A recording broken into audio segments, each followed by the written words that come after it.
Hey everybody, back at the farm doing a little more foraging today. I wanted to teach you 3 useful foraging plants that you might like.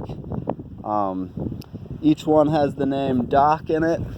We're looking at Broadleaf Doc here, Curly Doc over here, and Burdock over here. And Burdock, although it's called Doc and has sort of big leaves like the other ones, it's actually in a different family. So Burdock, also called Arctium, a really cool plant, not native, cultivated in Japan for its roots. And I've dug this one up, and they get these long tap roots that are sometimes straighter, and the root is actually edible and quite delicious. So you can wash it, chop it up, and boil it or saute it, and it's got a real earthy taste, as you might imagine, but it's pretty delicious. So every year I'll dig these out of the garden and harvest a little crop of them just for fun. And all these plants are biennials, which means they complete their life cycle in 2 years. So the first year they just grow leaves and then store a bunch of that energy down in a root.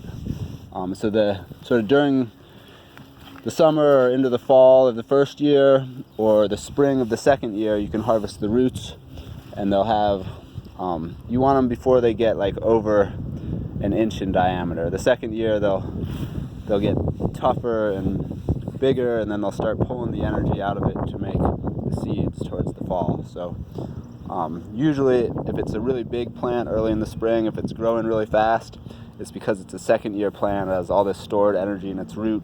It can just bust out real fast. So Burdock, I'm going to bring one of these leaf stalks over. Another cool thing about Burdock is the leaf stalks, which look a lot like rhubarb, are actually edible as well. So you peel the stem like a carrot peeler or a knife or something, chop off the leaf on top, and then you chop it up like, celery or something, and nice crisp, a little bit bitter. All these are a little bit bitter, especially the older they get. So let's see, that compared to this is called Broadleaf Doc. And Broadleaf Doc gets pretty big leaves. They're not as big as the Burdock, and they have this characteristic red vein down the middle. They're also sort of a little, they shimmer more, a little shinier, and the edge is smoother.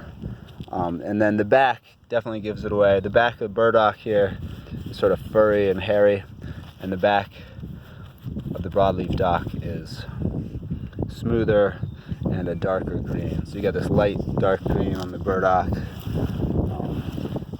Let's see. Yeah, and it's the leaf edge is much wavier on the Burdock. Why do we care about Broadleaf Doc? Well, Broadleaf Doc grows everywhere. Super common plant. All of these are very nutritious, and the young leaves, even smaller than this, when they're like 2 inches, just coming up in the spring, they're a great pot herb. So here's a nice small one. You can eat them raw, and when they're young, they're not too bitter, but they quickly become pretty bitter. And both this and the Curly Doc, they have high amounts of oxalic acid, which is also in spinach. If you eat really high quantities of it all the time, it can contribute to kidney stones and some other health issues. So this is one plant where you're not recommended to eat large quantities of it, but adding a little bit to a meal boosts nutrition and vitamins.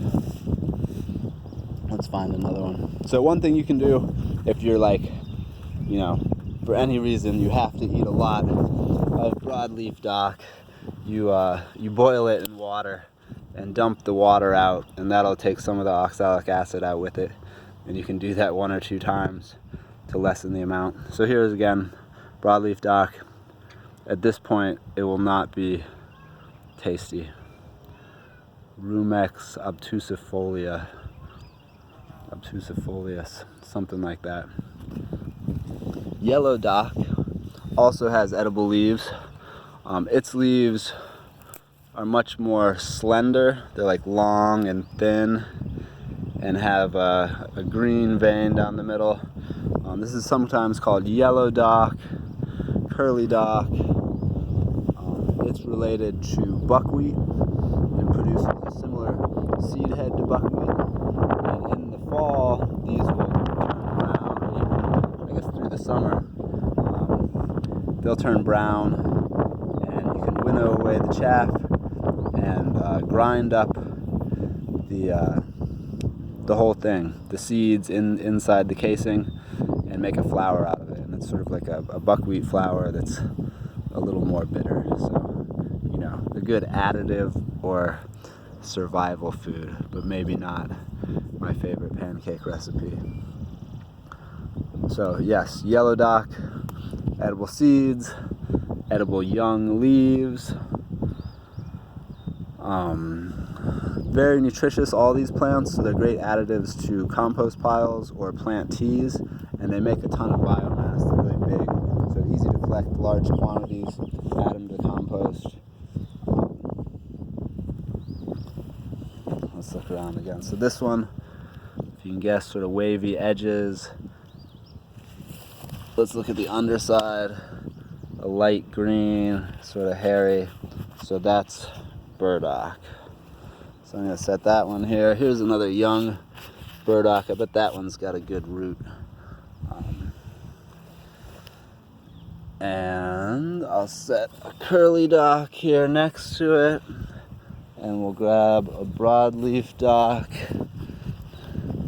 So the challenge for kids at school, I'd like to see if you can find one of each of these in your yard, or just one of these. Try to, you can text it to me or post it in the comments here, or email it to me, and I'll tell you if you got your identification right.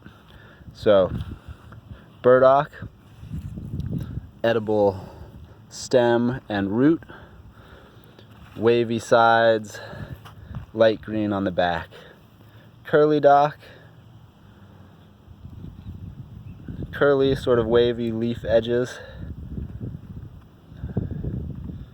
darker on the back, edible seeds and young leaves. Broadleaf dock, edible young leaves, red vein down the middle, smoother edges, dark green on the back. So here are all 3 of them. And what else? I think, like, you know, the seed stalks are edible on these guys too. You like peel them and chop them up and cook them. I'm not an expert on that, but research these plants more, check them out, use them for your compost tea, use them for your compost pile, eat them, enjoy. So yeah, check out, see if you can find one of these in your yard, send it to me, ask me if you got it right. Enjoy. Thank you.